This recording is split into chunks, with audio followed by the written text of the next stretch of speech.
de Amasis Technologies sobre gamificación en la industria. Yo antes de empezar voy a hacer dos preguntas. Una es, ¿me puedo quitar la corbata y la chaqueta ya que estamos en grupo? Porque como me habían dicho que presentaba en la COE, para la primera vez que me invitan, tendré que venir de jefe. Pero como yo soy desarrollador, que esa es la segunda pregunta, ¿todos sois técnicos? ¿Hay algún técnico, mejor dicho, que venga a mirar la parte de industria? Bien, pues entonces veréis que yo os voy a hacer una explicación muy diferente a la que ha hecho Cristian, porque yo no vengo de gamificación, sino que yo vengo de industria. Así que voy a intentar explicaros cómo estamos evolucionando y como voy a decir seguramente alguna palabra que a lo mejor no la conocéis en detalle o tal, sí que pediré que me interrumpáis. Yo tengo 3 diapositivas, básicamente. Creo que en 3 o 4 diapositivas puedo condensar prácticamente lo que os quería explicar. Así que por favor interrumpidme. Si no me emociono, empiezo a hablar y empiezo a sacar palabras de estas que tenemos los informáticos y os lío, ¿vale? He intentado, cuando me invitó Belén a presentar gamificación a nivel industrial, plantearme qué es lo que os podría interesar. Creo que todos mis compañeros os explicarán que con más o menor grado de madurez la gamificación ya se está implantando con éxito en muchos sectores. Sin embargo, en lo que es el sector industrial, que suele ser muy conservador, muy reacio a tomar medidas o cambios, somos más del virgencita, virgencita, que me quede como estoy, aunque como esté sea malo, nos está costando más meterlo. ¿Cuál es la gran ventaja que tenemos y por la que creemos que a partir de ahora va a pegar un gran boom ahí y a lo mejor cumplimos lo que ha dicho Cristian con Gartner? Es que ahora empezamos a tener unas tecnologías nuevas de la parte de Industria 4.0 que hacen muy posible, muy factible el utilizar determinadas técnicas para potenciar con esas tecnologías la inclusión de la gamificación o los juegos serios, ¿vale? Los serious plays en nuestro sector. Así que me he planteado qué es lo que vosotros, si venís aquí para mirar cómo implantar industria en vuestra empresa, deberíais plantearos. Pues hay 2 grandes temas. El segundo, que viene en la siguiente diapositiva, no lo trataré en detalle porque lo van a tratar y lo han tratado ya en parte mis compañeros, pero este creo que es el que se acerca más a lo que es mi área de experiencia, que es el situar a nuestro equipo de trabajo en el centro de los procesos industriales. Al final una industria tiene que ganar dinero, y si tiene que ganar dinero tiene que producir, pero queremos que también el ambiente de trabajo sea bueno, porque una persona contenta, feliz, concentrada, tiene menos accidentes, produce mucho más, es más eficaz, con lo cual gracias al uso de gamificación conseguimos, por un lado, que ya lo ha dicho Cristian, prevenir y mejorar el tema de prevención de riesgos y salud laboral. Ahí no voy a entrar porque ya lo has explicado tú, fantástico. Pero sí que es verdad que somos capaces de reducir el ausentismo, incrementar la productividad y la eficacia en determinadas tareas, sobre todo las repetitivas. Conseguimos mejorar el trabajo en equipo. Nos es muy interesante, porque además sabéis que tenemos una gran brecha laboral, además en Ametic estamos discutiendo constantemente el tema de talento digital, donde nos damos cuenta de que las nuevas tecnologías van a obligar a reciclar a parte del personal si no queremos perderlo, y una manera muy fácil de reciclar a alguien que ya es experto de su área, pero que le cuesta trabajar con nuevas tecnologías, es utilizar la gamificación, ¿vale? Así que no solo para los nuevos que llegan ya, como dicen mis hijos, somos niños digitales, no pintamos con lápiz sino con el Paint. De hecho, el primer dibujo de mi primer niño, que ahora tiene 13, fue con el Paint, aunque no me guste decirlo porque hubiese preferido que se hubiese usar un lápiz, pues el primero fue así, y ya lo llevan de serie, puesto. A las nuevas generaciones, el aprendizaje con gamificación va a ser un must, ya lo llevan y si no lo tienen no van a saber probablemente incorporarse al mercado laboral, pero para los que somos de nuestras edades, ¿vale? Si nos tenemos que reciclar a tecnologías nuevas necesitamos algo que nos ayude, y eso va a ser una gran ventaja. Tengo la parte de simular y validar cambios, que en 2 diapositivas os lo presentaré con más tranquilidad para que entendáis a qué me refiero. Y al final lo que vamos a conseguir con todo este tema es algo muy importante que se habla mucho estos días, que es favorecer la transformación digital de nuestras empresas, ¿vale? Y a la vez vamos a incrementar el orgullo de pertenencia de nuestros empleados, colaboradores, proveedores y clientes, incluso nuestra marca, y aumentar el conocimiento de nuestros productos, que lo has hecho tú fantástico, ¿verdad? Bien, ¿Qué más conseguimos con gamificación a nivel industrial? Pues podemos generar nuevos modelos de negocio, pero aquí solo os dejo las 4 pautas porque los 3 ponentes siguientes van a introducir ese tema del nuevo modelo de negocio. Además, Cristian ya lo ha hecho muy bien, ¿no? Quiero vender mi producto, ¿cómo funciona mi Thermomix? Pues el modelo de negocio a lo mejor de usar recetas en remoto porque tengo una Thermomix que ya sé usar virtualmente, ¿vale? Estos nuevos modelos nos permiten potenciar la marca, facilitar el servicio postventa, porque si ya sé mirarme los errores con un tutor, asistente, voy a reducirlo, pero además puedo ganar dinero con productos que además no tenía pensado para ello, al digitalizarlos, y por otro lado, que es lo que ha estado incidiendo mucho Cristian, conseguir una gran información, tanto de mis clientes como de mis proveedores o colaboradores, que me van a permitir mejorar mis productos en el futuro o generar nuevos. ¿Vale? Bien, suena bastante bien, espero, pero ¿cómo lo hacemos? Pues estamos incidiendo en 2 grandes temas, ¿vale? Uno son el uso de tecnologías inmersivas, realidad virtual, realidad aumentada o realidades mixtas. ¿Vale? No sé si todo el mundo sabe más o menos de qué va el tema de realidad aumentada, virtual y mixta. Básicamente en uno es, voy a meterme inmerso en un nuevo entorno y ahí voy a poder practicar lo que no podría practicar sentado en mi mesa, ¿vale? Eso sería más el tema de realidad virtual. El tema de realidad aumentada es al revés. Yo quiero ver algo real y a ese real superponerle información. Pues bien, ¿qué estamos haciendo? Lo veréis luego en algún vídeo o después en la pausa. Estamos enseñando cómo tenemos que conectar físicamente una máquina. Estamos enseñando a levantar la tapa de un equipo que está averiado y poder enseñarle en formación y luego en práctica real cuáles son las zonas que puede tocar o no. ¿Sabéis las impresoras ahora, no? Hace unos años nosotros queríamos cambiar el cartucho, abríamos la impresora y empezábamos a estirar de cualquier cosa que se pudiese meter la mano hasta que la partíamos. Ahora no, ahora ya nos las pintan de verde. Aquí puedes arrancar y aquí no. Si arrancas una parte negra la has liado.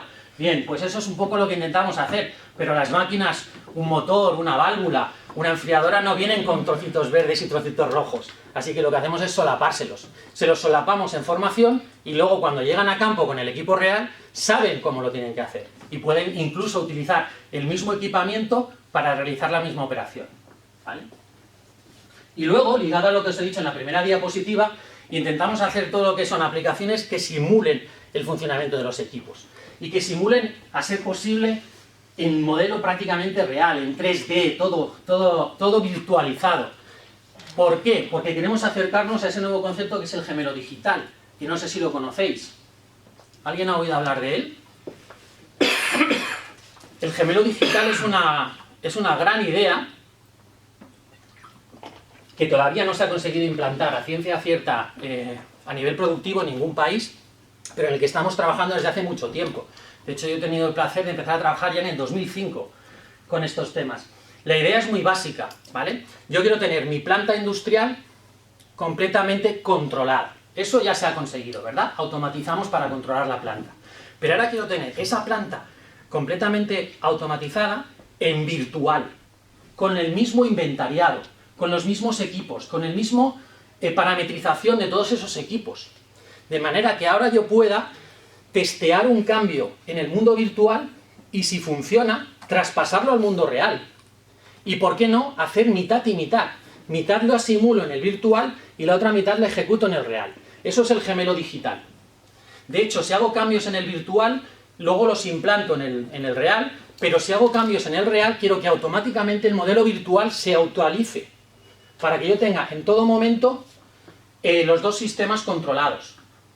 Alucinaríais la de dinero que genera eso, o que ahorra, porque nadie en planta se atreve a calibrar nunca las máquinas, porque si paro una máquina, eso de don't touch running systems, es una máxima. Entonces, si yo pudiese probar realmente que los valores de calibración no me van a parar mi proceso en un mundo virtual, en mi gemelo, luego podría llegar a implantarlo. Además, para tareas que serían de riesgo el formar a alguien con una máquina real, podemos formarlo en la máquina virtual. Si muere, ha muerto en el mundo virtual. Hasta ahora no intentamos tener un gemelo que nos mate en el real, ¿vale? Ya llegará, ya llegará. Pero lo que conseguimos es que esa persona que ha entrenado en el virtual luego pueda ir al real con la suficiente seguridad de que va a poder hacer bien su trabajo, ¿vale? Por eso tenemos esa simulación de equipos. Además, intentamos mejorar el conocimiento tanto de los equipos como de los comportamientos realizados sobre esos equipos, gracias a que podemos aplicar técnicas de aprendizaje supervisado, de Machine Learning, que es lo que estáis oyendo ahora constantemente, ¿vale? Esas son las cosas que intentamos traer como tecnologías que ya utilizaríamos en nuestro proceso a diario, pero las intentamos llevar a una virtualización para que puedan utilizarse como juego, ¿vale? Ejemplos. Las diapositivas me ha comentado Belén que las enviará, con lo cual os he dejado los links. Así que no me voy a poner ahora a clicar cada vídeo, lo podremos hacer luego porque así el resto de compañeros tienen más tiempo. Pero os he puesto tres muy sencillos, ¿vale? En uno veis una planta en 3D como un videojuego en plan SimCity, donde voy a controlar los KPIs de toda mi planta y voy a poder comparar mi planta de un país con la planta de otro país para ver qué puñetas tengo que cambiar en equipamiento para mejorar el rendimiento, ¿vale? Obviamente, esto que parece un juego muy chulo, realmente tiene detrás una base de datos brutal de inventariado. Me diréis, ¿vamos a diseñar los videojuegos todo el rato para cada fábrica? Bueno, se supone que ahora existen los modelos BIM de desarrollo en 3D, donde mi propia planta, que ya he modelado antes incluso de fabricarla, me va a servir luego para ser la base de mi videojuego y además ya tiene todo el inventariado. Así que aprovechémosla, señores. No paguemos un dineral solo por tener un plano en 3D de nuestra planta, ¿vale? Este otro sistema, muy bien, productos propios, válvulas de presión diferencial. ¿Cómo funcionan? ¿Cómo va a cambiar la salida en función de las entradas y de los cambios que yo haga? ¿Vale? Tanto para vender un producto, como ha explicado Cristian, como para calcular a nivel ingeniero si esa es la válvula ideal o no y si la están manteniendo correctamente o no, porque lo podemos simular. Incluso cadenas de distribución, donde se están controlando hasta los caminos por GPS mínimos para saber si las rutas que estoy trazando van a ser las óptimas o no, tanto para la llegada de material, para todos los temas ligados con huella de carbono a nivel economía circular, donde vamos a minimizar la generación de residuos o vamos a reutilizar los residuos pasándolos a otros sitios o vamos a reducir los trayectos para no generar residuos, ¿vale? Todo eso se puede hacer con juegos. Y como no me habéis preguntado nada, entiendo que lo habéis entendido todo perfectamente, lo cual, o que no me habéis entendido la mitad de las palabras y tenéis miedo, pero me quita la corbata para que preguntarais, ¿eh? Porque hasta Eduardo me ha presentado como señor, no sé si os habéis fijado. Todos los demás han dicho nombre, pero yo era el señor Héctor Colado. Tenía una demo, pero si queréis luego os enseño mi portátil, ¿vale? Si no hay ninguna otra duda, os dejo con mi siguiente compañera. ¿Sí? Muchas gracias por vuestro tiempo. Gracias. Yo, Héctor, con tu permiso, Héctor, como tú me has copiado mi indumentaria, está clarísimo, te voy a copiar yo en las formas. Esa primera pregunta que has lanzado yo creo que es interesante. Quería saber si alguno de vosotros viene del sector turismo, lo primero. Sector cultural, que también es turismo, aunque estemos en España. Perfecto. Muchas veces se entiende únicamente como sol y playa y evidentemente no es así. Entonces vamos a ver muchas aplicaciones muy interesantes para tu sector, pero también para cualquier otro. Y yo he querido hacer este enfoque para que vinierais de donde vinierais, siguierais un patrón para aplicar la gamificación a cualquiera de los entornos en los que trabajéis. En primer lugar, gracias a Metic por invitarme y desde luego a los que estáis por haber asistido y por interesaros por el tema. Soy Marta García, soy responsable de contenidos de GBAM. Ahora vamos a ver qué es GBAM y sobre todo vamos a hablar de gamificación aplicada a las visitas culturales, ¿vale? Es un sector muy específico. No es turismo en términos genéricos, no es cultura en términos genéricos. Son visitas culturales, ¿vale? Nos dedicamos al desarrollo de audioguías interactivas, ¿vale? A veces decimos simplemente guías interactivas, aplicaciones móviles para museos, pero es que definitivamente nos hemos dado cuenta tras años de trabajo que el concepto guías interactivas, cuando lo plasmas en un vinilo o en un stand, no se entiende todavía. Si no hablas de que realmente lo que estamos ofreciendo es un servicio audioguiado, ¿vale? Complementando con imágenes, incluso con juegos, como vamos a ver ahora, pero la esencia es esta, es un servicio de audioguías interactivas, ¿vale? A día de hoy, pues atendemos anualmente a casi 1,5 millones de visitantes, estos son cifras globales, reuniendo las cifras de visitantes, entre el 10 y el 15% de usuarios, de visitantes de un museo, de un monumento, de una ciudad, utilizan este tipo de servicios, entonces es así como extraemos esta cifra. En monumentos como la Alhambra, los Reales Sitios de Patrimonio Nacional, ciudades Patrimonio de la Humanidad, que son 15 en España, entre ellas Salamanca, en la que hay una aplicación interactiva muy atractiva, que combina servicios turísticos también, ofrece información sobre servicios de restauración, hostelería, etc. Pequeños museos aquí en Madrid, como el Museo de Ciencia y Tecnología, y también es museo el Camp Nou y el Tour Bernabéu. Siempre saco los dos para que no haya conflicto. También una aplicación del Paseo del Arte de Madrid que te propone una ruta de obras imprescindibles en los 3 museos más destacados del Paseo del Prado, que son el Reina Sofía, el Thyssen y el Prado, ¿vale? ¿De dónde partimos? Esto siempre me gusta contarlo porque realmente la esencia la hemos mantenido desde entonces. GEBAM, que es el nombre de la compañía, son las siglas de un proyecto de investigación de 2008, que surgió con la idea de hacer que las audioguías fueran accesibles para personas con discapacidad sensorial, que no fueran un producto exclusivo para personas que podían escuchar, ¿vale? Y sobre todo que fuera todo integrado en una única herramienta. Empezamos a hacer esto en PDAs, o sea, estamos hablando de 2008. Los smartphones empezaron a escuchar, pero desde luego no eran un bien de consumo ni estaban en nuestro día a día. Incluso hicimos nuestro propio prototipo, con una botonería específica para que las personas ciegas pudieran utilizarlo. Era un proyecto de innovación, incluso nos llovían críticas, porque el ciego tenía que llevar un cacharro considerable en una mano y el bastón en otra. O sea que partimos de aquello. Pero la esencia se mantiene y vinieron los smartphones para ayudarnos. Y es en 2013 cuando empezamos a implantar en museos, en contextos reales, esta herramienta con dispositivo móvil, ¿vale? En el Arqueológico Nacional, y ya en 2016 es cuando empezamos a operar como empresa de audioguías, una más del sector, utilizando, sin embargo, dispositivos móviles. Y esto es lo que nos abre la puerta a la gamificación. Ya veremos ahora cómo. El mañana, ¿cómo nos lo planteamos? Pues con la idea o con la misión de que cada visitante pueda tener su guía particular. La gamificación para mí está muy conectada con la personalización, con la segmentación, ¿vale? Entonces, esa es nuestra línea de trabajo. Realidad. Antes decía Cristian que la gamificación aquí en España se empezó a aplicar en 2010. Nosotros esto lo empezamos a hacer en 2013, de una manera totalmente pionera. Os diré que el Louvre decidió implantar en 2013 una audioguía en formato Nintendo, más gamificación que esa. Ya simplemente el dispositivo nos estaba vinculando aquello al concepto de gamificación.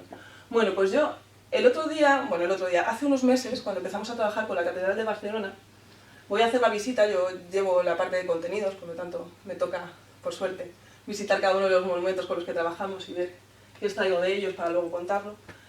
Y me encuentro con este cacharro, que es el pasado de las audioguías, el origen, una maquinita en la que echabas una moneda, tenías que quedarte con el auricular y ver qué te contaban de aquel monumento.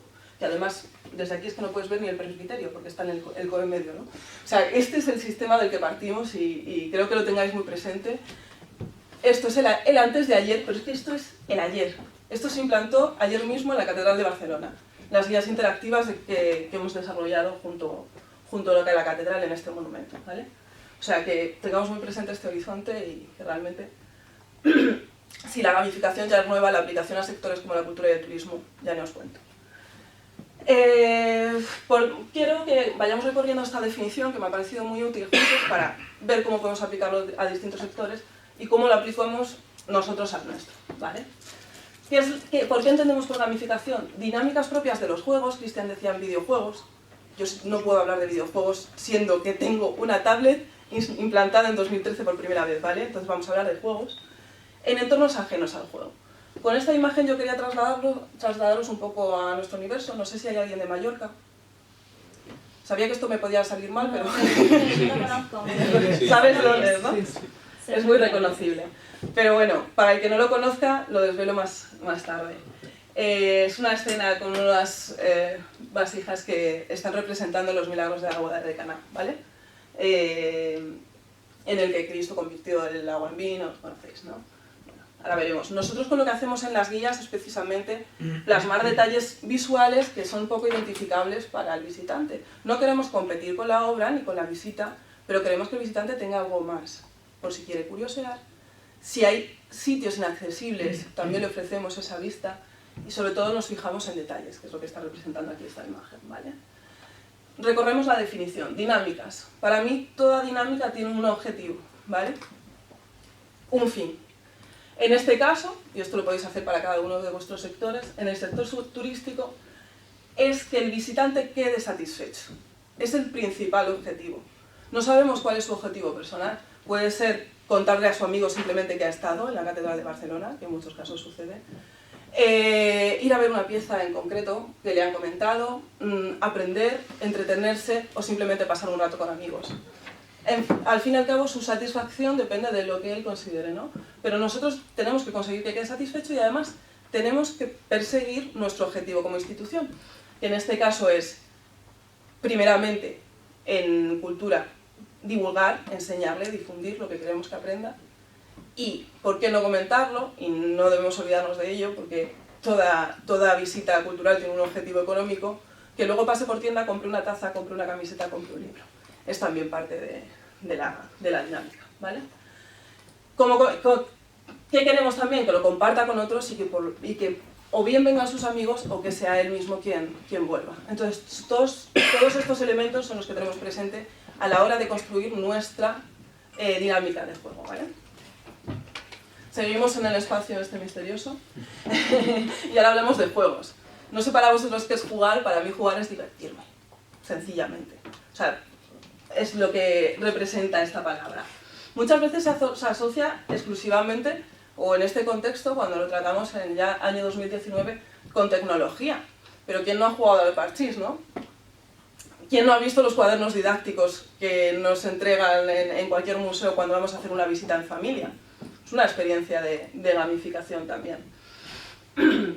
Al final lo que tenemos es, normalmente, un objetivo, individual o grupal, un logro que conseguir, el usuario se identifica también, o sea, se define, en el parchís eliges el color y además lo haces porque quieres competir, o sea, no te cuentas 20 sin haberte comido la ficha del contrario, tienes casi siempre en el juego un punto de competición.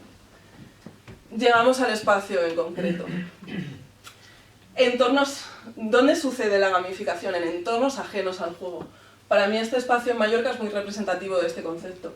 Es una capilla con una intervención que hizo un artista mallorquín, que es Miguel Barceló, en el año 2000, 2003 aproximadamente, y es la capilla del Santísimo, de las más representativas de la catedral. Y bueno, más allá de los gustos, desde luego no podemos negar que sorprende una intervención neoexpresionista en un espacio que es pues una catedral gótica, ¿no? ¿Por qué ponía esta imagen aquí? Porque realmente lo que buscamos, una cosa muy importante de la gamificación en estos contextos es respetar el entorno. Tenemos que tener muy presente en todo momento para dónde estamos trabajando. Nosotros, en función de en qué lugar diseñemos la experiencia de gamificación, aquí tenemos que saber que hay unos ritos litúrgicos. En el Real Madrid tenemos que saber que hay millones de usuarios pasando a una velocidad de vértigo por las vitrinas. También en la Alhambra, lo veremos ahora en ejemplos muy concretos, ¿vale? O sea, el entorno es uno de los elementos fundamentales. Y para el que no le guste la intervención de Barceló, pues le enseño la otra parte de la catedral. No vaya a ser que no queráis ir, porque para gusto los colores, ¿no? Otra parte del condicionante con el que nos encontramos. Desde 2013, bueno, ya veis que estos señoritos están mirando hacia arriba y es lo que nosotros buscamos con nuestras herramientas. No queremos que anclen la mirada en la tablet. Es muy difícil llegar a conseguir herramientas. Hacer un juego en una tablet intentando que no desvíen la mirada de lo que queremos que vean, ¿vale? Entonces por eso nace el concepto Heads Up. Si puedes poner el link, Belén, simplemente es para enseñaros. Es este que tienes en la cabecera, a ver si funciona. Si no lo cuento, ¿eh? Simplemente es para que veáis que nosotros desde 2013 ya empezamos a trabajar con estos conceptos de gamificación. Es un post que lo podéis ver en nuestra página de realidad, que recorría... Vale, si no, no os preocupéis, recorría varios ejemplos de experiencias que se estaban desarrollando en ese momento, en 2013, de manera muy experimental. Eran gitanas a través de aplicaciones móviles.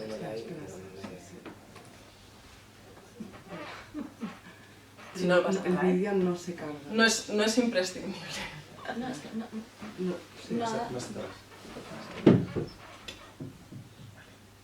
¿Aquí? Una. No se ha cargado. Es que no se ve lo mismo que hay en la pantalla del ordenador. Que Vale, ya entiendo. Nada, no te preocupes. Luego igual sí que necesitamos ver un pequeño vídeo, pero ya está. ¿Puedes seguir otra vez para atrás? Espera, en este.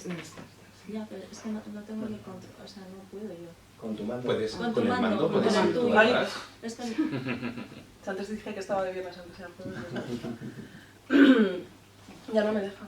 Claro, porque estás en esta. Ahora sí. Compartir la pantalla. Vale. ¿Ya? No. Ahora, ¿no? Es que está pasándolos aquí, pero yo no. Ahora. Ya está. Vale, perfecto. Bueno, esto es. En 2013 ya empezaban a surgir primeros proyectos piloto de aplicaciones móviles que te proponían una gincana por el museo. Y entonces la gente se preocupaba, oye, ¿cómo una gincana por el museo? ¿Qué vamos a hacer? ¿Vamos a tener a niños corriendo y destrozando vitrinas? Entonces, por eso nosotros analizábamos este fenómeno con... Ya nos costó empezar a introducir tecnología en museos, cuanto más juego, ¿no? Pero les decíamos, no os preocupéis, que nosotros vamos a perseguir este objetivo, que la gente siga mirando para arriba, siga mirando al frente, no a su dispositivo. Y más en la Alhambra, que los turistas meten las pies en las fuentes y es real. O sea, esto nos pasa. Vale. Vista esta introducción, que quería, como digo, que fuera útil para cualquiera de los contextos, vamos a ver 4 aplicaciones reales en 3 entornos distintos. Digo 3 por lo mismo de antes. Barça y Madrid los tengo que nombrar. No puedo quedarme con uno. Vale, empezamos... ¿Ay? ¿Otra vez? Sí, A ver, ahí. aquí, vale. Empezamos con una visita escolar. Me meto un poquito en el sector educativo también, porque hemos empezado a trabajar y es uno de los más amigables para hacer este tipo de experiencia. Bueno, como hace un par de años hicimos este proyecto piloto apoyado por la FECIT, la Fundación Española de Ciencia y Tecnología, y consistía en llevar más allá la visita escolar del entorno, la visita a un museo del entorno museo, ¿vale? O sea, queremos que ya antes, durante en el aula, trabajen con los contenidos del museo. Entonces creamos una herramienta que está conectada a nuestras aplicaciones móviles. Es una herramienta online, un gestor de contenidos para el profesor, en el que él puede seleccionar recursos para montar un recorrido específico para el museo. Entonces tenemos primero un gestor de contenidos online, que además le permite al profesor mostrar contenidos vídeo, o sea, en pantalla, ya utilizando las pizarras digitales, ordenadores, tablets, todo este tipo de tecnología que empezamos a encontrar en los colegios. Tablets en el museo, conectadas a este sistema, y que el profesor puede personalizar su recorrido para decir quiero ver específicamente estos contenidos. Y luego un tercer paso, quiero que el niño lo comente con sus padres, porque mi objetivo final, el fin de mi dinámica, es que los padres vuelvan al museo con el hijo y que lo compartan, que aprendan todo esto que veíamos antes, ¿no? Entonces esta era la dinámica de la experiencia. ¿Qué hacíamos? En el aula proponíamos una serie de vídeos que le permitían descubrir un concepto que luego iban a ver en el museo. En este caso, un vídeo de los inicios del cine. Este señor se estaba intentando montar al caballo y se caía. Y además era muy gracioso porque las imágenes, ya sabéis que entonces se tomaban como en los juegos de fotografía, ¿no? Fotografía tras fotografía nos creaban la ilusión del movimiento. Entonces nos ayudaba a explicar cómo debía ser esta herramienta con la que filmaban entonces las primeras películas, con un recurso que simplemente les resultara simpático, que les permitiera descubrir algo nuevo. Ya estamos introduciendo en parte el concepto juego, ¿vale? Que decíamos, jugar es divertirse. Llegamos al museo y siempre nuestro centro es la pieza, ¿vale? Así como aquí es el resultado de lo que esta pieza hace, que es una cámara de 35 milímetros con manivela, con la cual se iban tomando imágenes fijas. De hecho, se usaban marchas militares para que el ritmo fuera constante y las imágenes se pudieran hilar sin que quedara una cosa extrañísima, ¿no? O con unos saltos importantes. Todo esto es lo que le vamos a contar al niño en el museo, que ya que ha visto esta imagen en clase va a entender por qué. Y aquí es donde entra el elemento juego. No quiero contarle un rollo. Primero, porque no va a haber tiempo. Segundo, porque no hay forma de que en ese momento asimile, pero si ya tiene un previo, seguramente la asimilación sea mucho más fácil. Y si lo hago mediante dinámicas de juego, la retención va a ser, vamos, infinitamente mayor. Entonces lo que le dábamos es, en la tablet, una serie de piezas seleccionadas. Algunas, como en esta primera imagen, ya le mostrábamos, se ve un microscopio, dónde tenía que acercarse, es el microscopio, y cuando entras tienes un mapa en el que localizas la pieza y ya allí te voy a hacer jugar. Otras, el simple hecho de localizarlas ya era un juego. Y utilizamos objetos misteriosos. Si veis aquí es la silueta en morado de aquella maleta. Siempre organizado por ámbitos, al final nosotros jugamos en un contexto muy determinado y esto es importante, ¿vale? Entonces, una vez que habían localizado la maleta, bien, le hacíamos responder alguna pregunta que solo podían encontrar en la sala, por lo tanto le dábamos sentido a estar en ese momento haciendo una actividad del juego. No quiero que se sienten en un banco a responder quiz, porque no es el objetivo, lo que quiero es que realmente interactúen con lo que tienen delante.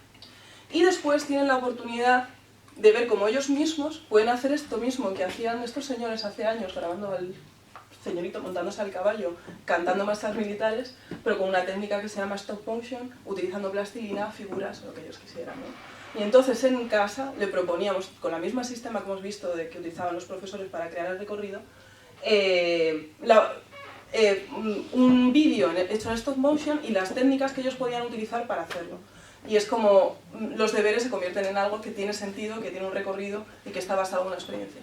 Perdón, me enrollo muchísimo. Vemos tres casos muy rápidos de diferentes aplicaciones, porque sí me interesa que más allá de un contexto que es muy probable en el que se aplique este tipo de dinámica, como es una visita a un museo de ciencia y tecnología, allí hay muchos interactivos, lo pide. La Alhambra es otro, aunque reciba 3 millones de visitantes anuales, se puede hacer. Le dábamos un mapa a la familia en este caso y ellos elegían dónde empezar las pruebas. Se desarrollan entre dos colinas, la Sabica y el Cerro del Sol, donde está el Generalife, y entonces con un mapa interactivo que les permitía visualmente reconocer muy bien las áreas, porque allí evidentemente hay unos mapas de localización estupendos, empezaban el juego. Sistema audio guía, lo que os comentaba antes, imágenes que complementen o bien ayuden a identificar, en este caso al ser un monumento tan tremendo es necesario, subtítulos, accesibilidad para personas con discapacidad, y audio. Vale, una vez que le he contado lo que quiero contarle de ese espacio, le pregunto. Estamos con un sistema de tipo quiz como el que nos proponía Cristian al inicio. En este caso, sobre las especies vegetales que ve en el portal. Bueno, podemos utilizarlo para 1000 cosas. Podría haber traído 1000 ejemplos. ¿Qué le damos? Bueno, le podríamos haber hecho un Pokémon GO buscando gallipatos, porque esta es una de las especies más... Pero el entorno nos ponía una serie de condicionantes. Y también, desde luego, el equipo de difusión, que lo que quiere es utilizar la dinámica del juego para enseñar, no simplemente como un elemento lúdico, que podría haber sido un Pokémon GO buscando gallipatos, un zorro que hay en la Alhambra, o cosas así, ¿no? Queremos que aprendan y con la respuesta le estamos dando ese contenido. Pero tampoco queremos que se frustre. Queremos que se lo pase bien, le vamos a dar puntos igualmente, falle o no. Va a poder volver a repetir, ¿vale? Esto es importante, más cuando estamos tratando de visita familiar. Y por último, contenido atractivo. La Alhambra nevada, yo no la he podido ver, vamos, en mi vida y es una experiencia que solo te la da el haber participado en ese juego y el poder hacer zoom en esto y en entender cuáles son las especies perennes que le estaba preguntando en el anterior quiz, ¿vale? Y aquí se ve perfectamente bien. Esto sería una pequeña dinámica de juego dentro del contenido. El objetivo final o lo que se le regala o hacia lo que estamos trabajando es que después de que la familia ha participado en el quiz de la Alhambra, le vamos a dar la oportunidad exclusiva de adentrarse en un espacio oculto, como es la Torre de la Cautiva. Entonces ahora mismo, esto ya vincula con tecnologías como realidad virtual, realidad aumentada, que estaban comentando antes Héctor. Es lo que estamos haciendo, es recrear la Torre de la Cautiva, un espacio inaccesible por razones de conservación, y lo que queremos hacer es decirles cómo era antes, precisamente. Vestirla. Era una vivienda, aparte de una torre defensiva. Desde fuera parece una torre defensiva, pero cuando entras, la decoración y también los útiles que iban a encontrar, desde alfombras, cortinas, vajilla, etc. Todo eso es lo que estamos haciendo en este proyecto y es el fin de la dinámica.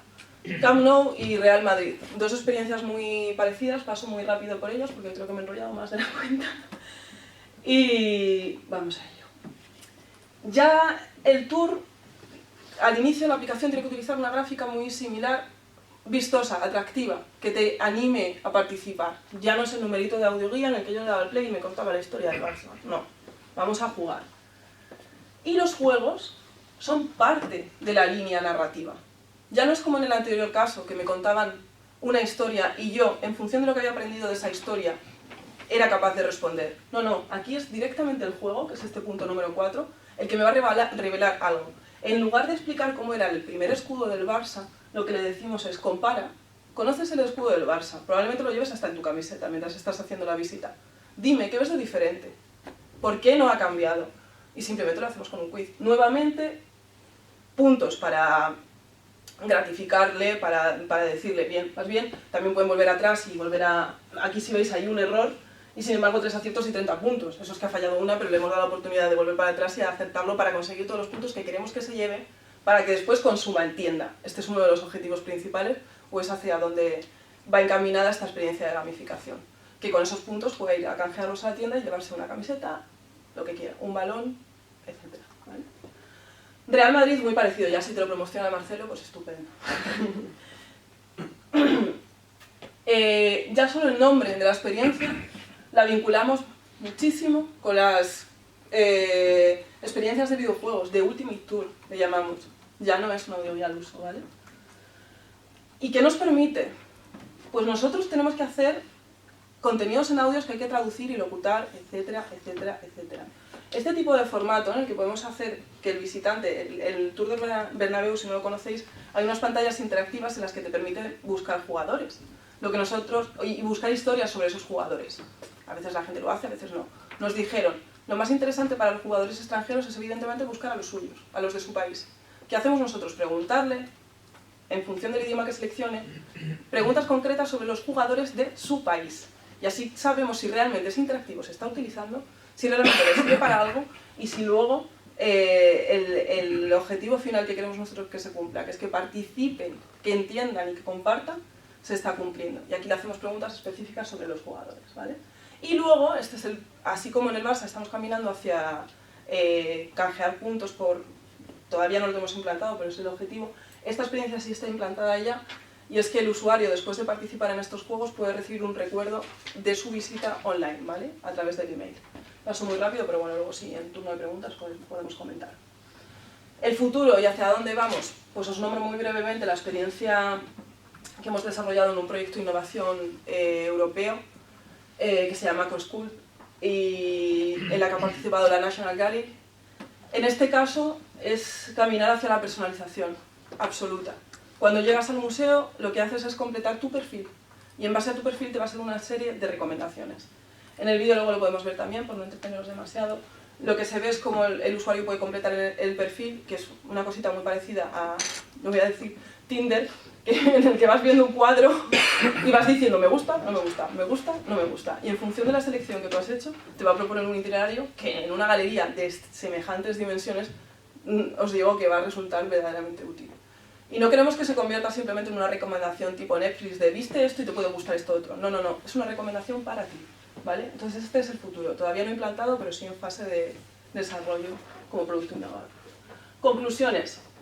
Para mí la gamificación se puede aplicar casi a cualquier contexto. Ya habéis visto que nosotros empezamos muy tarde con este tipo de sistema de museos y ya estamos jugando con ello. La dinámica debe adaptarse al entorno, nunca al contrario. No es una cuestión exclusivamente tecnológica, sino de contenido y de creatividad y de saber adaptarse a cada caso. Es muy necesaria la implantación por fases. Os comentaba que en el Barça hemos empezado con el juego, eso tiene un objetivo final, pero estamos probando todavía a ver si realmente esto nos sirve para que los usuarios recolecten puntos y nosotros le podamos regalar algo después. Es muy necesario ir poco a poco. Y por último, pues jugar no solo es cosa de niños. Ya habéis visto que no solo os he presentado dinámicas para escuelas, para familias, sino que en Barça y en Madrid la gente está jugando y pasándoselo bien con la visita, ¿vale? Eso es todo. Bueno, pues prefiero contarlo yo, y la idea es, bueno, daros mi visión, quizá desde atrás, desde el inicio. Tuve la suerte de, casi al inicio de mi carrera profesional, pues tocar el concepto de los business games, y entonces quería hacer una retrospectiva hasta hoy, y contaros también, bueno, pues cómo está la formación en el mundo de la empresa desde el punto de vista de la oferta y de la demanda. Todo ello en 15 minutos. Pues en el año 92 llegó a España una compañía que era líder en todo lo que es business games. Se llama, porque todavía sigue existiendo y sigue siendo líder, Eagles Flight. Eagles Flight tuvo un concepto totalmente novedoso, que era tratar de llevar al mundo de la gran empresa business games tocando soft skills, ¿vale? Cuando llegan aquí a España, yo tuve la suerte de que mi jefe, que en aquella época era Juan Mateo, es una persona conocida en el mundo de la formación. Hoy estábamos en PricewaterhouseCoopers, pues llegó a un acuerdo con esta compañía para que desde Price fuéramos los representantes en España. Y os puedo decir que fue un auténtico boom cuando lo implantamos aquí. Es decir, los primeros clientes pues fueron Indra, BBVA, Microsoft, y estos business games, ¿qué particularidad tenían? Pues eran juegos formativos que estaban muy bien montados, que lo que pretendían era simular, normalmente en espacio cerrado, en aula, una serie de situaciones que tenían que ver con, primero, pues vivir una experiencia, segundo, simular una situación, pero bueno, pues como decía Marta, divirtiéndote, y según el caso, es decir, podía participar un número ilimitado de personas. Yo recuerdo Indra, pues participar 600 personas, 600 personas en tiempo real, ¿no? O por ejemplo con BBVA o con Citibank, tratar de explotarlo en toda una red comercial. Evidentemente no en tiempo real, sino se hacía por diferentes fases y en diferentes momentos del tiempo y lugares. Esos juegos estaban muy bien pensados, es decir, había uno que tenía que ver con crear grupos que representaban una serie de países con unos gobernantes. Esos gobernantes habían hecho una serie de promesas con sus pueblos, se representaban 4 ejercicios, evidentemente pues en tiempo más limitado, y había que interactuar para lograr cumplir con esas promesas de esos pueblos para que luego te eligieran. Eran juegos que se podían desarrollar entre 2 y 6 horas.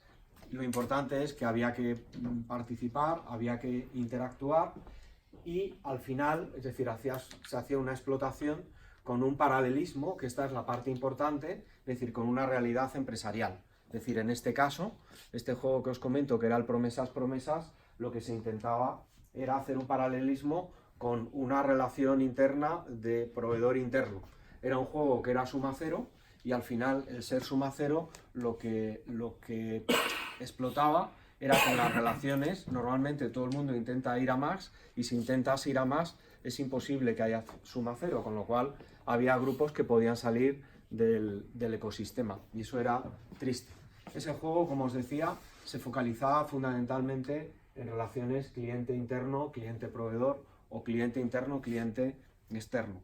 Había otro juego que tuvo muchísimo éxito, que se llamaba Los Reyes del Desierto. Era una travesía a lo largo del desierto, 21 días, donde había un presupuesto, había que aprovisionarse, había que preparar, había que planificar esa ruta, y el objetivo era conseguir estar el mayor tiempo posible en unas montañas extraer oro de esas montañas y al final el equipo que ganaba era el que más oro conseguía. Al final el paralelismo que era, pues es un ejercicio empresarial, es decir, es un presupuesto donde tienes unos objetivos, tienes que gastarte ese presupuesto en una serie de recursos y conseguirlo. Este probablemente es uno de los que más éxito ha tenido. Son juegos que están vigentes hoy en día.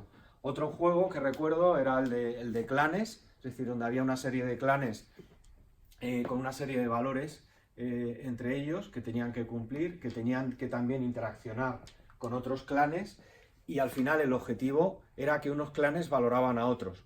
Es un juego que tiene que ver con valores, que tiene que ver con responsabilidad social corporativa, que tiene que ver con negociación. Hasta qué punto para conseguir tus objetivos tú mantienes tus valores. Y esos valores no es porque tú creas que los cumples, sino porque el resto, los que tienes enfrente, te puntúan porque son los valores que ellos perciben en las relaciones que tienen contigo. ¿Qué es lo que ocurre? Que esto tuvo muchísimo éxito en los 90, se hablaba del año 92, pero luego llega el año 2000. En el año 2000, bueno, pues yo creo que tiene una gran presencia la tecnología, es decir, es el boom de las .com, y entonces hay un advenimiento enorme de lo que es el e-learning. Entonces, a estos juegos que podemos caricaturizar diciendo que son juegos de mesa o de mesa extendida, aunque luego no era así, es decir, había presentaciones en vídeo, había también aplicativos, pero a partir del año 2000 todo esto se lleva a la pantalla y hay un boom de lo que es el e-learning y llevar la formación a la pantalla. No hablo de videojuego, hablo de pantalla, a cualquier formato, a cualquier pantalla, y entonces se intenta hacer una traslación de lo mismo que estábamos haciendo pues casi en un mundo analógico al mundo digital. Se crean, como sabéis, las grandes plataformas y hay grandes desarrollos para llevar esos contenidos, con algún lenguaje que sabéis que hoy ha pasado de moda, pero que en aquella época pues todo se desarrollaba fundamentalmente en Flash. Otra vez, las grandes compañías pues eran las que compraban este tipo de productos.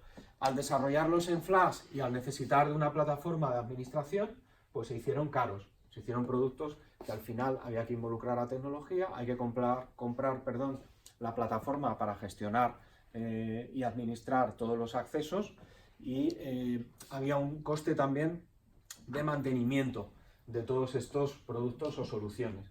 Os pongo ejemplos, es decir, también BBVA fue uno de los primeros en invertir en este tipo de soluciones. Se creó pues, como una especie de business game online para todo lo que tenía que ver con la LOPD, es decir, Ley Orgánica de Protección de Datos. Entonces, bueno, pues se creaba un storytelling, había una historia muy bonita, con un castillo, unos guerreros, en el castillo estaban todos los datos que había que proteger, y había diferentes historias, y por detrás, bueno, pues estaba el reglamento, estaba la ley, de tal manera que jugando, pues efectivamente cada uno en función de las áreas en las que trabajaba, pues podía incluso certificarse en partes de ese contenido. Os podría contar otros ejemplos. Vodafone pues lo que hacía era simular ejemplos de atención al cliente en tienda, de atención al cliente en empresas, simular tarifas, precios y servicios a través de un aplicativo que te ayudaba a construir los precios y la oferta que le dabas a ese cliente o a esa empresa, pero siempre dentro de esa historia, siempre dentro de esa película que querías de alguna forma contar. ¿Cómo? Pues normalmente con avatares. Había situaciones en las que simulabas con realidad virtual, os estoy hablando de los 90, pues las oficinas, y tuvo bastante éxito. Es decir, hasta que, claro, pues los productos cambiaban, entonces había que tocar el producto, la solución era costoso. En el caso de los reglamentos también cambiaban, había que cambiar la historia. En el caso de BBVA pues había avatares y era todo más tipo videojuego, es decir, no había nada de realidad virtual. Luego vino Red.es, es decir, Red.es pues empezó a encargar muchísimos proyectos para determinadas comunidades autónomas, en este caso para llevar a las escuelas simulaciones, es decir, productos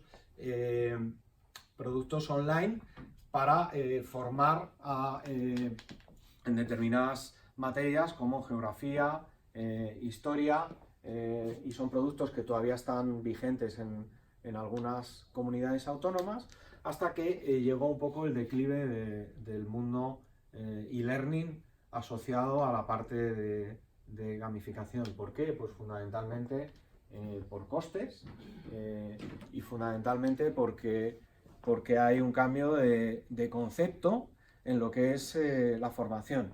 Y el cambio de concepto, ¿cuál es?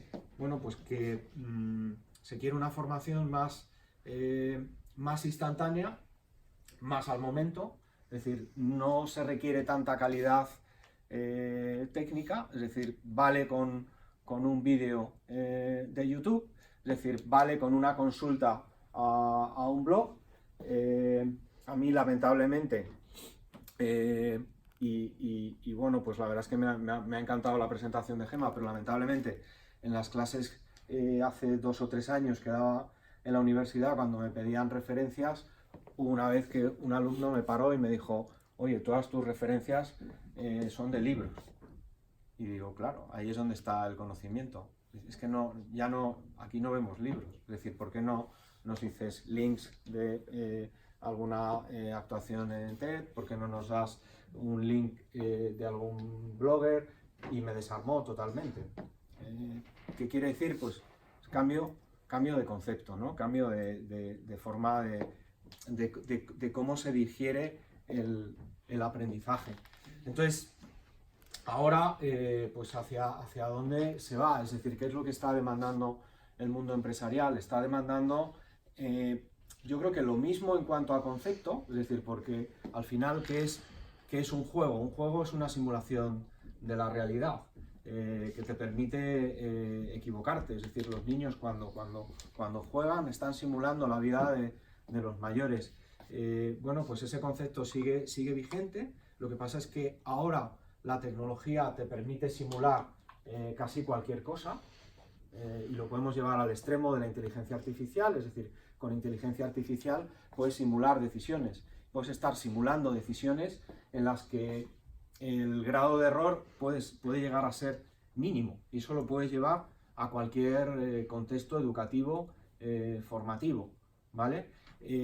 Punto número 2, puede ser accesible a cualquier persona en cualquier momento. Punto número 3, puede ser personalizable. Este concepto de personalizable ya desde los años 90 lo hemos usado, pero no se ha llegado a aplicar del todo. Personalizable es que yo, en función de mi capacidad de aprendizaje, en función de mi caja de herramientas, en función de lo que yo necesito, recibo ese contenido. Y hay otro tema que también habéis comentado y que yo creo que es clave en todo esto, que es interacción. Es decir, hay que interaccionar con el contenido. Y eso es lo que se pide hoy. Hoy cada vez hay más interacción, y esa interacción te tiene que llevar también en tiempo real a que ese contenido se pueda adaptar. Y eso no es tan fácil. O sea, ¿hay tecnología para lograrlo? Sí, pero volvemos a lo de antes. La tecnología es cara, entonces ¿está dispuesto a pagar?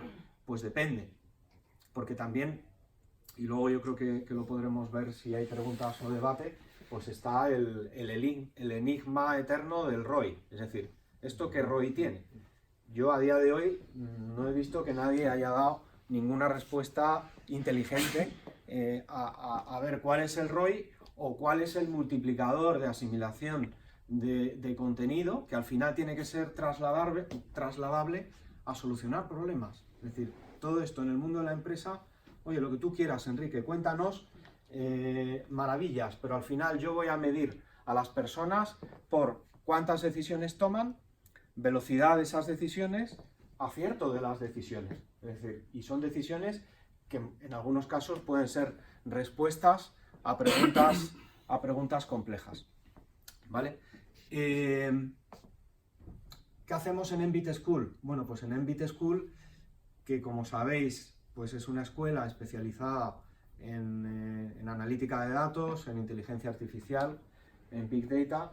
El diferencial que tenemos es que la formación es eminentemente práctica, es muy práctica, es decir, desde el minuto 1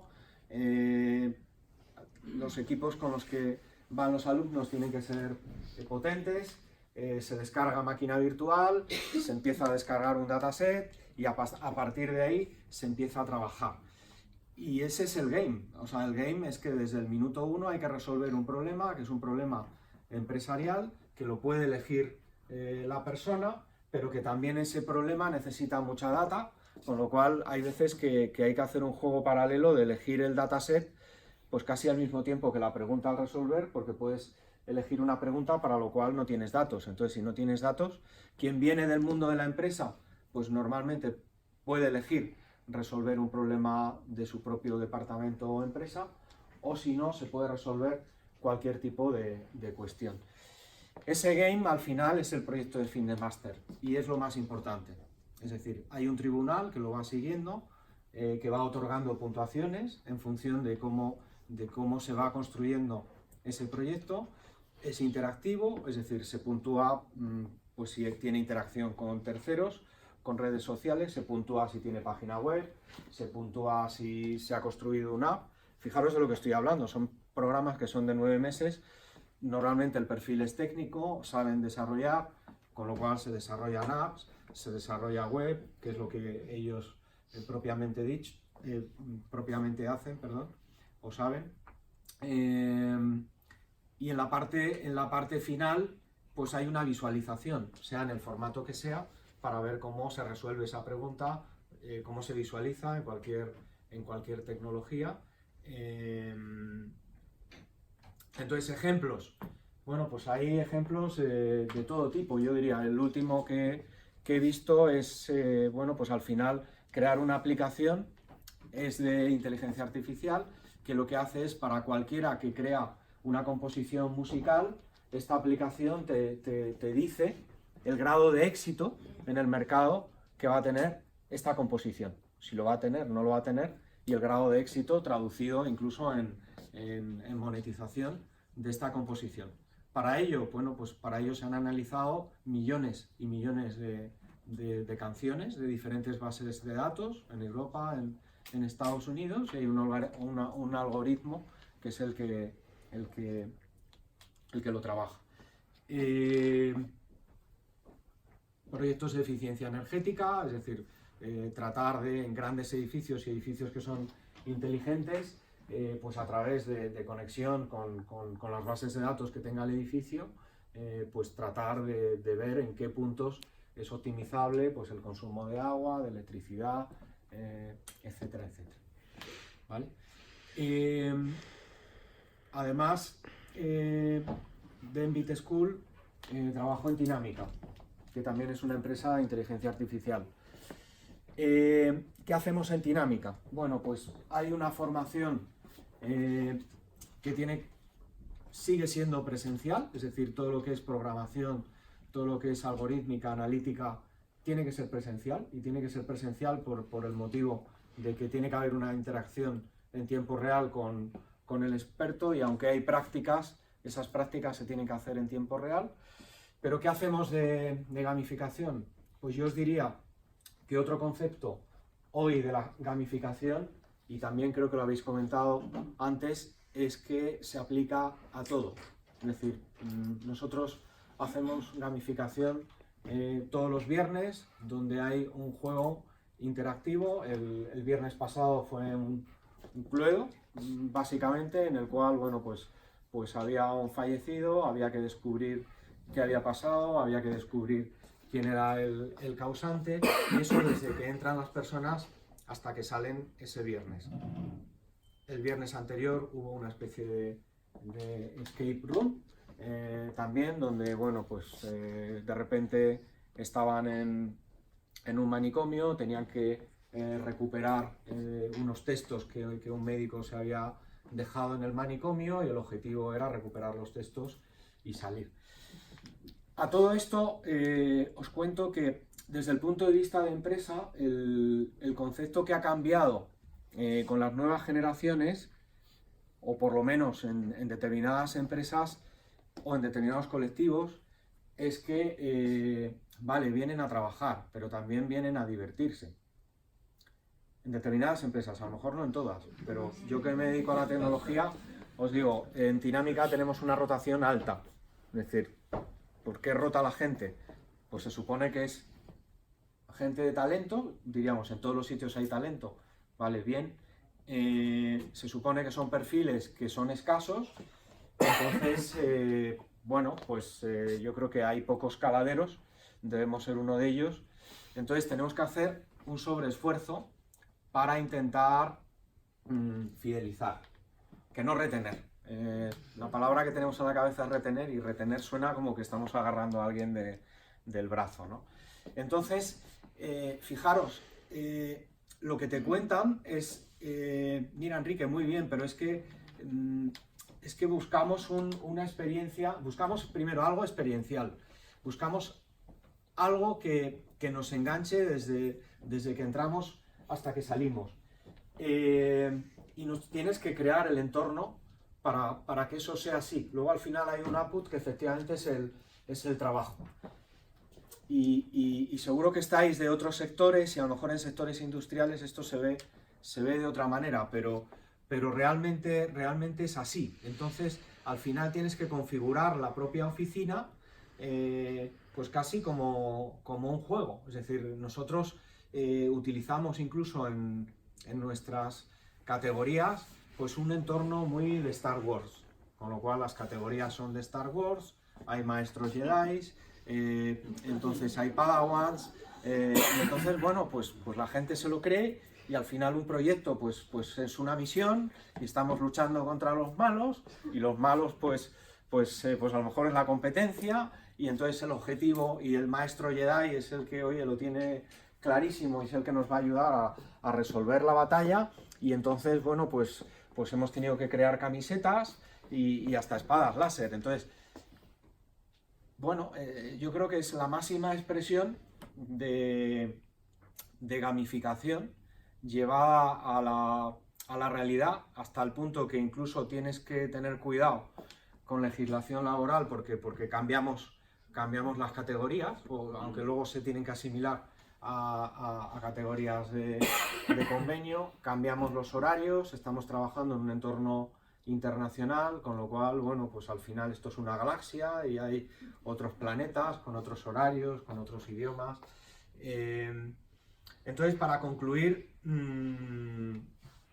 yo diría, es un concepto que es global, que es aplicable a todo, que al final va a ir a más, porque yo creo que la inteligencia artificial lo que nos va a ayudar es a simular de tal manera que efectivamente puedes probar determinadas decisiones que te van a llevar luego en la realidad a acertar, que la tecnología es lo de menos, que es conceptual, que se puede hacer sin tecnología o con poca tecnología. Sabéis que ya hay plataformas y aplicaciones que son de open source, que nos pueden permitir hacer lo que queramos. Al cliente lo de open source y tal, pues muchas veces le echa para atrás, él quiere construirse su propia plataforma, eso es inversión, y eso hace que tardes un año en decidirte construirlo, y en un año ya no te vale porque ya ha quedado totalmente desfasado.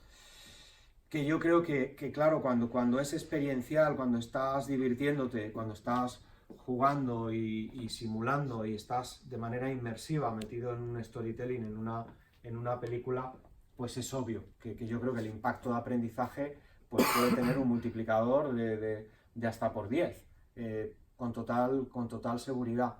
Y luego hay otro tema que yo creo que quizá puede ser una barrera y que también hay que saberlo, y es el control. Es decir, ahora mismo el control puede ser absoluto. Primero, pues porque hay cámaras.